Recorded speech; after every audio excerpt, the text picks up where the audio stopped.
Hi, welcome back to my video. എല്ലാവർക്കും നല്ലൊരു ദിവസം ആശംസിക്കുന്നു. നല്ലൊരു ക്രിസ്മസ് ആയിരുന്നു, കഴിഞ്ഞു പോയി.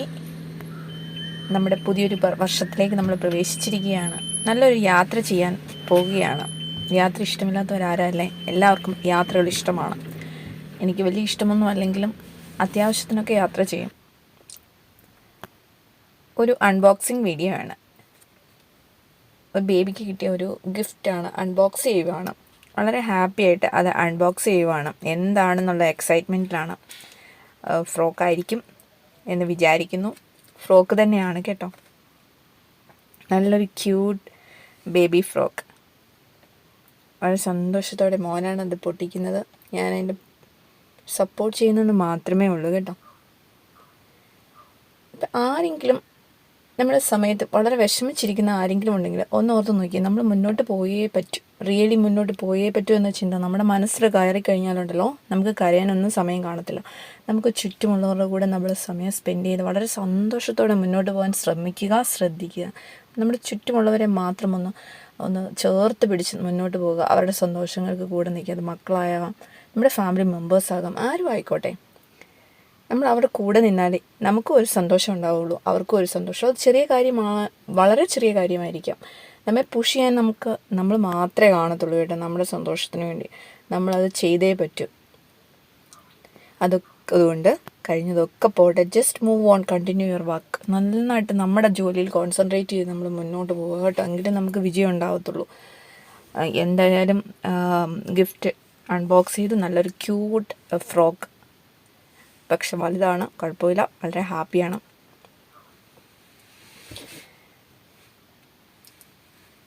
അതെന്തൊക്കെയാണ്, എങ്ങനെയൊക്കെയാണ് എന്നൊക്കെ നോക്കുകയാണ്, അതിൻ്റെ ഭംഗിയൊക്കെ ആസ്വദിക്കുകയാണ്.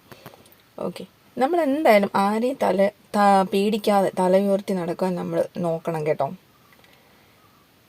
നമ്മുടെ സന്തോഷം നമ്മുടെ മാത്രം ഉത്തരവാദിത്വമാണ്, ബാക്കി ആരുടെ ഉത്തരവാദിത്വമല്ല. ആർക്കെങ്കിലും ഉണ്ടോ നമ്മളെ സന്തോഷിപ്പിക്കണം, എന്നും നമ്മളെ സന്തോഷിപ്പിച്ചിരിക്കണമെന്ന് ആർക്കെങ്കിലും ഉണ്ടോ? നേർച്ചയുണ്ടോ? ഇല്ലല്ലോ. നമ്മുടെ സന്തോഷം നമ്മുടെ മാത്രം ഉത്തരവാദിത്വമാണ്.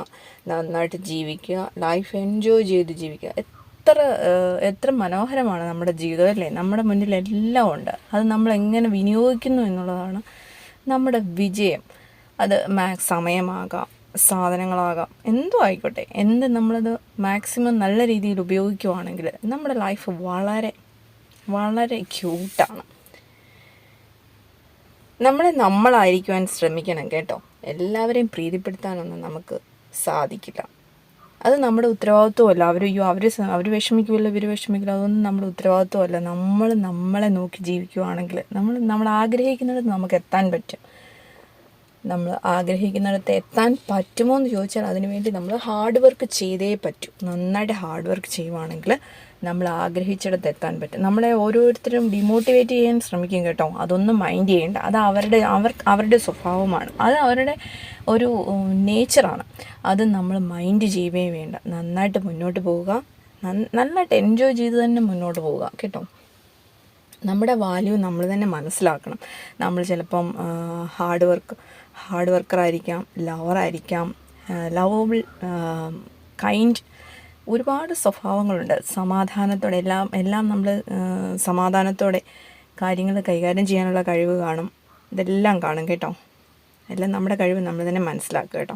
എനിക്ക് ഗ്രാൻഡ് പേരൻസിൻ്റെ കൂട്ടത്തിൽ ലൈഫ് എൻജോയ് ചെയ്യാൻ സാധിച്ചിട്ടുണ്ട്. അതുപോലെ തന്നെ എൻ്റെ കുഞ്ഞുങ്ങൾക്കും അതൊരു വലിയ അനുഗ്രഹമാണ്. അവർ ഗ്രാൻഡ് പേരൻസിൻ്റെ കൂടെ എൻജോയ് ചെയ്താണ് ലൈഫ് മുന്നോട്ട് പോകുന്നത് കേട്ടോ. അത് വലിയൊരു അനുഗ്രഹമാണ് കേട്ടോ.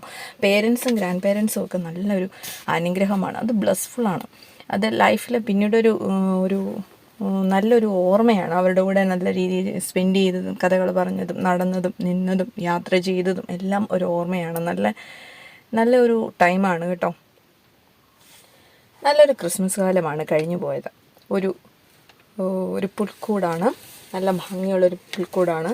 ക്രിസ്മസ് യേശുക്രിസ്തുവിൻ്റെ ജന്മദിനമാണ്. മാലാഖമാരുടെ സംഗീതവും കണ്ണു ചിമ്മുന്ന താരകങ്ങളും മണ്ണിലും മിണ്ടിലും നിറയുന്ന ക്രിസ്മസ് കഴിഞ്ഞുപോയി. ഇനി അടുത്തൊരു ക്രിസ്മസിന് വേണ്ടി വെയിറ്റ് ചെയ്യുവാണ്.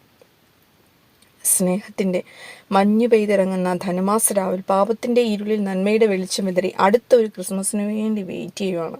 എനിക്ക് വളരെ ഇഷ്ടമുള്ളൊരു സമയമാണ് ക്രിസ്മസ്, ഡിസംബർ. പള്ളിയിൽ പോയിട്ട് വരുവാണ്. നല്ലൊരു പുതിയ വർഷത്തിലെ ആദ്യത്തെ സൺഡേ പള്ളിയിൽ പോയിട്ട് വരുന്നൊരു സമയമാണ് കേട്ടോ.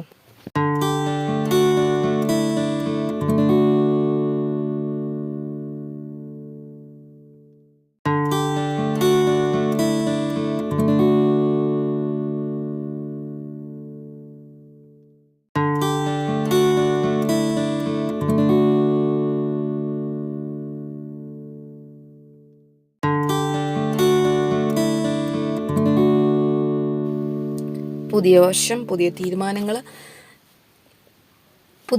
നമ്മൾ സ്റ്റോപ്പ് ചെയ്ത് വെച്ചിരിക്കുന്ന പല കാര്യങ്ങളും, പല തടസ്സങ്ങൾ കാരണം നമുക്കത് ചെയ്യാൻ പറ്റാതെ വന്നിരിക്കും കേട്ടോ. ഈ ഒരു വർഷം ആ ഒരു നിർത്തി വെച്ചിരിക്കുന്ന കാര്യങ്ങളെല്ലാം ഒന്ന് റീസ്റ്റാർട്ട് ചെയ്യൂ.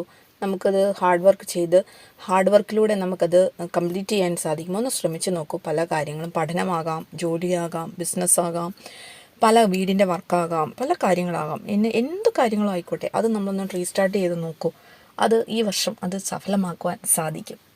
ഏറ്റവും കൂടുതൽ പഠനമായിരിക്കും കേട്ടോ. പഠനമൊക്കെ നിർത്തി വെച്ചിരിക്കുന്ന ആരെങ്കിലും ഈ ഒരു വീഡിയോ കാണുന്നുണ്ടെങ്കിൽ ഒന്ന് റീസ്റ്റാർട്ട് ചെയ്തു, ഒന്ന് പൊടി തട്ടിയെടുക്കൂ. അത് നിങ്ങൾക്ക് സാധിക്കും കേട്ടോ. എല്ലാവർക്കും നല്ലൊരു ദിവസം ആശംസിക്കുന്നു.